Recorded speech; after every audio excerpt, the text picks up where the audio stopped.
Managerial অ্যাকাউন্টিংয়ের CVP অর্থাৎ cost volume profit রিলেশনশিপের অধ্যায় থেকে আমরা আজকে একটা গুরুত্বপূর্ণ সমাধান শিখব একটা প্রশ্নের।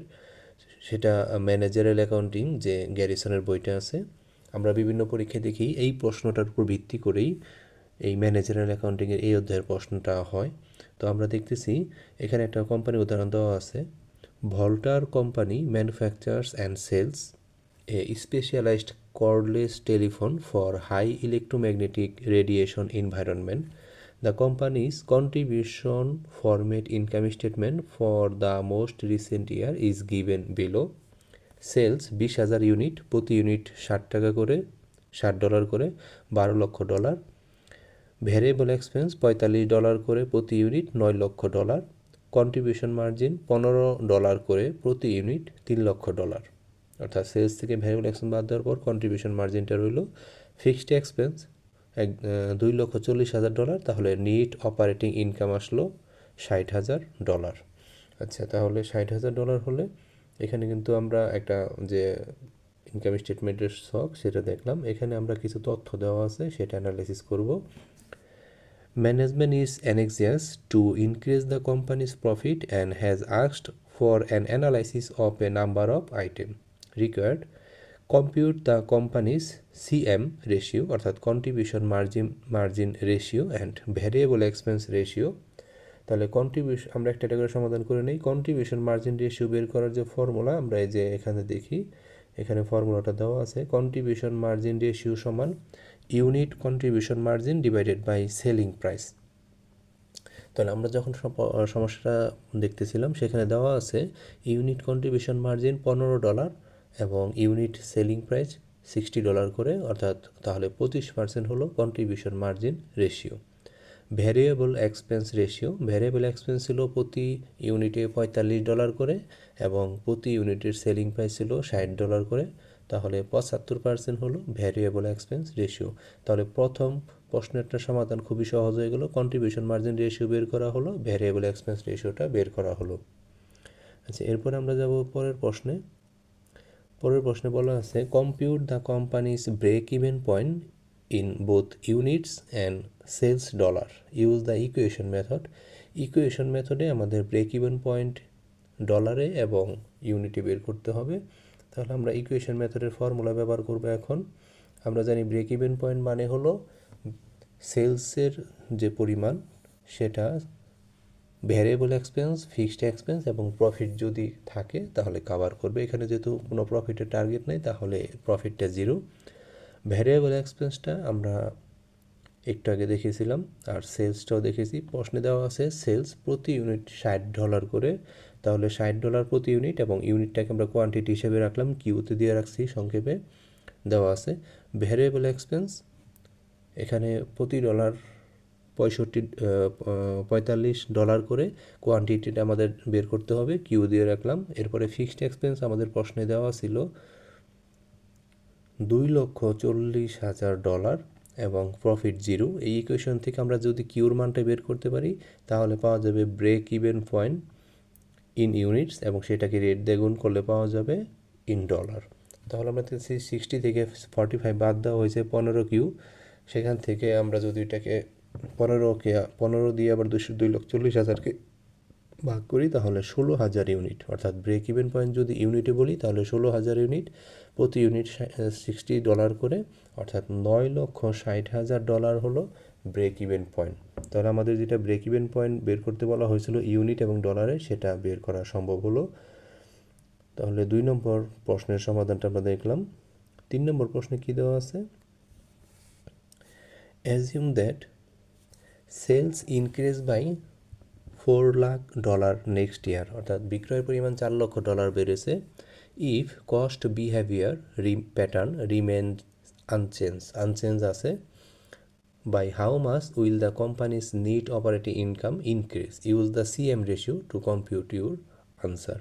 অর্থাৎ সেলসের পরিমাণ $4 লক্ষ বাড়ছে, আর কোনো কিছুই চেঞ্জ হয় নাই। সিএম রেশিও ব্যবহার করে আমরা নিট অপারেটিং ইনকাম কী পরিমাণ বৃদ্ধি পেয়েছে সেটা দেখব। আমরা দেখি সিএম রেশিওটা কত ছিল। সেলস বেড়েছে দেখলাম $4 লক্ষ, $4 লক্ষ যদি বিক্রয় বাড়ে তাহলে এটা আমরা সিএম রেশিও দিয়ে গুণ করে নিব। সিএম রেশিওটা যে প্রশ্ন একই বের করা আছে দেখে নিতে পারি। CM ratio 25%। তাহলে 25%কে আমরা মাল্টিপ্লাই করলাম, 25% দিয়ে 4 লক্ষকে গুণ করলাম, $4 লক্ষ। তাহলে $1 লক্ষ expected increase in contribution margin. যদি $4 লক্ষ বিক্রি বৃদ্ধি পায় তাহলে $1 লক্ষ কন্ট্রিবিউশন মার্জিন বৃদ্ধি পাবে। Since fixed expense are not expected to change, যেহেতু ফিক্সড এক্সপেন্স চেঞ্জ হবে না, net operating income will increase by এন্টার $1 লক্ষ মানে $1 lakh increase in contribution margin computed above. অর্থাৎ এই টাকাটাই এবার নেট অপারেটিং ইনকাম হিসেবে চলে আসবে। আচ্ছা, 3 নম্বর প্রশ্নটা আমরা সমাধান দেখলাম। 4 নম্বর প্রশ্নটা কি বলা ছিল? Refer to the original data. এখন মূল ডাটা যেটা দেওয়া আছে যে ছক আকারে এই প্রশ্নে, এই মূল ছকটাকে আবার চিন্তা করতে বলা হয়েছে। তো অরিজিনাল ডাটাকে আমরা চিন্তা করে assume that next year management wants the company to earn A profit of at least $9 lakh.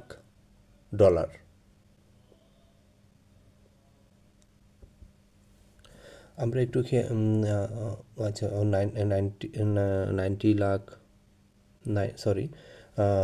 $90,000.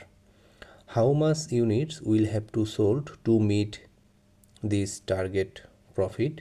অর্থাৎ এই টার্গেট প্রফিটটা অর্জন করার জন্য কী পরিমাণ ইউনিট বিক্রি করতে হবে। তো আমাদের প্রথমে যে প্রশ্নটা আমরা বের করেছিলাম ব্রেক ইভেন পয়েন্ট, তখন কিন্তু প্রফিটের কোনো বিষয় ছিল না। এখন যেহেতু প্রফিট আসছে সেম ফর্মুলাটাই ব্যবহার করব, আমরা প্রফিটের টাকাটা যোগ করে নিব।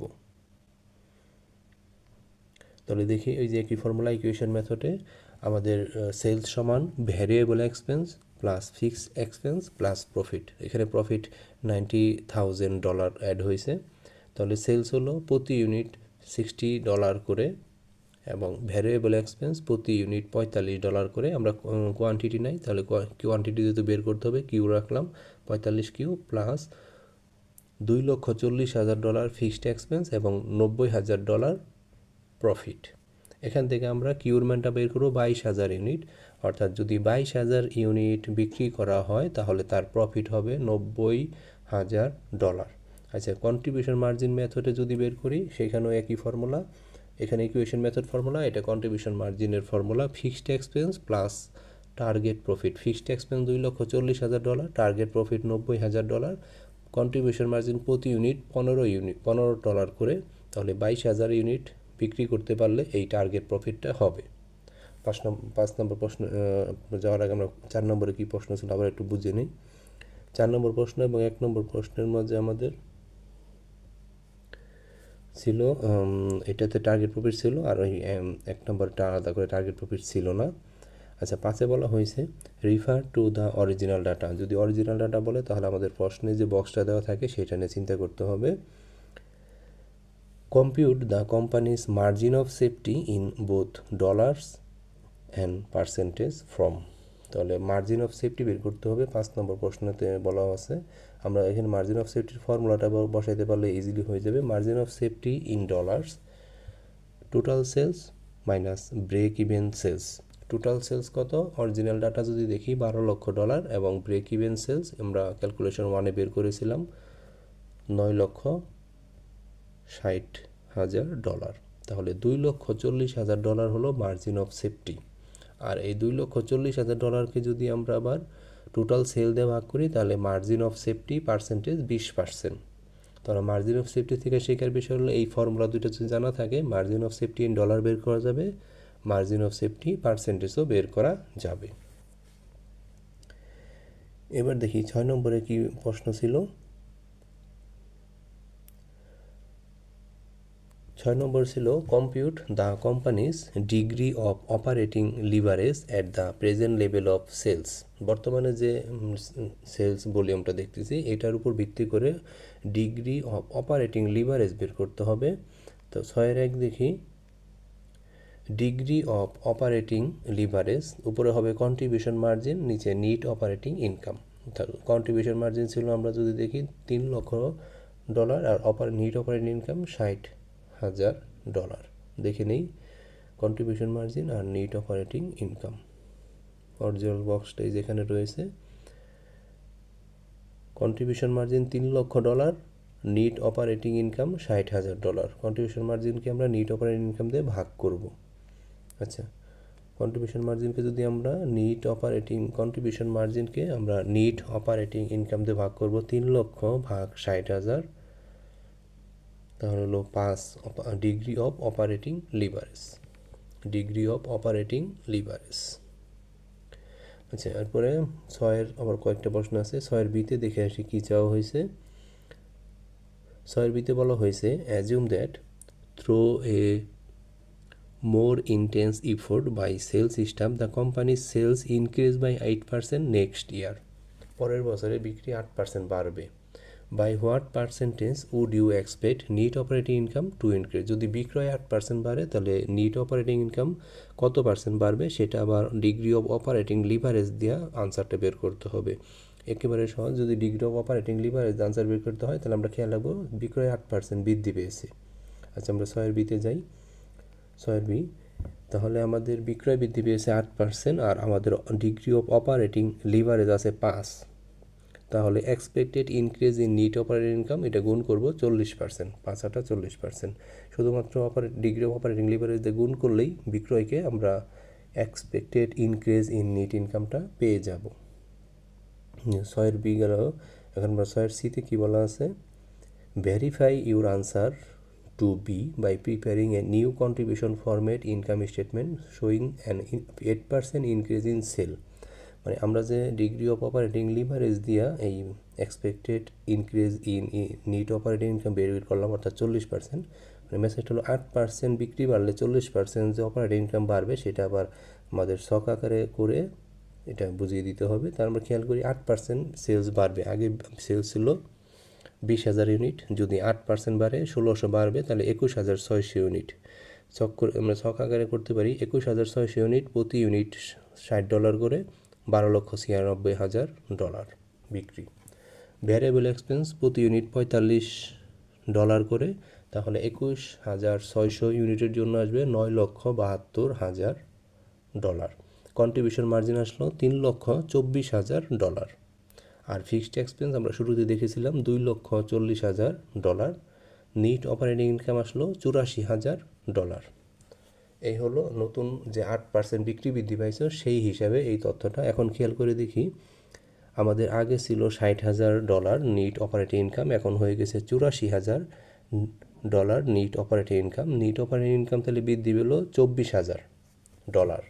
$24,000 বৃদ্ধি পাওয়া মানে কি, আগে ছিল 60,000 এখন হলো 24,000, তাহলে 40% ইনক্রিজ। আমাদের বিতে যে প্রশ্নের উত্তরটা বের করা হয়েছিল expected increase in net operating income 40%, সেটা আমরা এখন এখানে মিল পেলাম যে না ঠিক আছে, যদি বিক্রয় 8% বৃদ্ধি পায় তাহলে এই তথ্য অনুসারে expected increase in net operating income 40% যে ফর্মুলাটা দিয়ে বের করা হয়েছিল সেটা সঠিক আছে, ভেরিফাই করা হলো।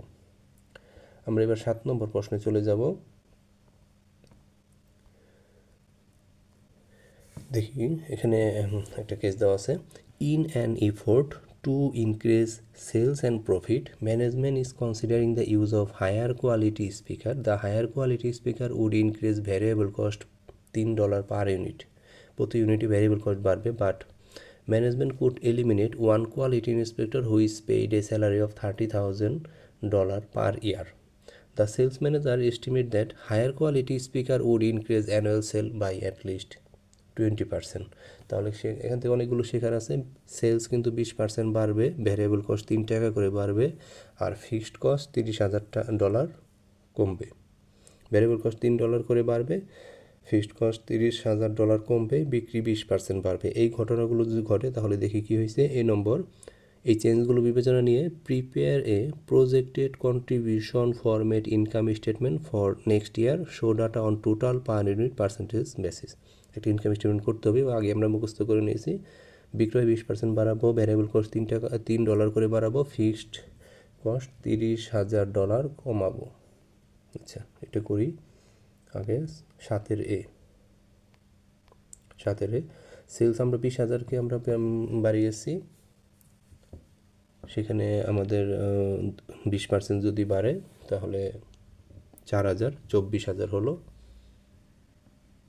24,000 ইউনিট, প্রতি ইউনিট $60 করে, $14,40,000। ভ্যারিয়েবল এক্সপেন্স আগে ছিল 45 টাকা, এখন 3 টাকা করে বাড়বে, 48 টাকা করে, 24,000 ইউনিটের জন্য $11,52,000। তাহলে কন্ট্রিবিউশন মার্জিন আসলো $2,88,000। ফিক্সড এক্সপেন্স আগে ছিল $2,40,000, কিন্তু একজনের বেতন বাদ দেওয়া হয়েছে $30,000, তাহলে $2,10,000। তাহলে net operating income $78,000। Net operating income কত আসলো? 78,000। এটা পার ইউনিট আমরা ভাগ করে নিয়েছি কন্ট্রিবিউশন মার্জিনে। আচ্ছা, নিট অফ $78,000, এটা একটা ইনকাম স্টেটমেন্ট করলাম, পার্সেন্টেজ ইউনিট দেওয়া হলো। 7 বিতে দেখি কি বলা হয়েছে।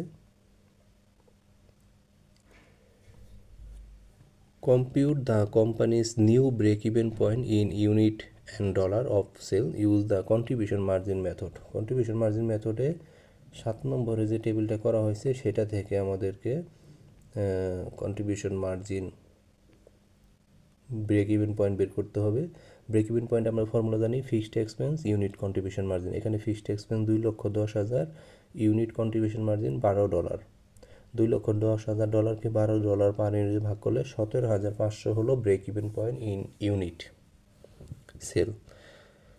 তাহলে 17,500 ইউনিট, যদি এটাকে ডলারে রূপান্তর করি তাহলে আমাদের ফর্মুলা হলো fixed expense divided by contribution margin ratio. এই যেখানে দেওয়া আছে কন্ট্রিবিউশন মার্জিন রেশিও 20%।